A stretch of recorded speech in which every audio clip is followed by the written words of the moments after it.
బాపట్ల జిల్లా సంతమాగులూరు మండలం కామిపల్లి గ్రామంలో సుపరిపాలన తొలి అడుగు కార్యక్రమం ఘనంగా జరిగింది. ఈ కార్యక్రమంలో భాగంగా ఇంటింటికి తిరిగి టీడీపీ కరపత్రాలను ప్రజలకు అందజేసే కార్యక్రమంలో మంత్రి గొట్టిపాటి రవికుమార్ పాల్గొన్నారు.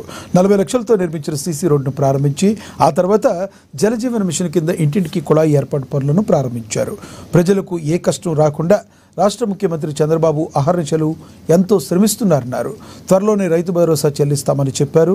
ప్రజలకు సంక్షేమ పథకాలు అందుతున్నాయా లేదా అన్న దానిపై అధికారులు దృష్టి పెట్టాలన్నారు. స్థానిక గ్రామంలో గ్రీవెన్స్ నిర్వహించి వినతి పత్రాలు స్వీకరించిన మంత్రి గొట్టిపాటి రవికుమార్ అనంతరం 7 దివ్యాంగులకు ట్రై స్కూటీలను పంపిణీ చేశారు.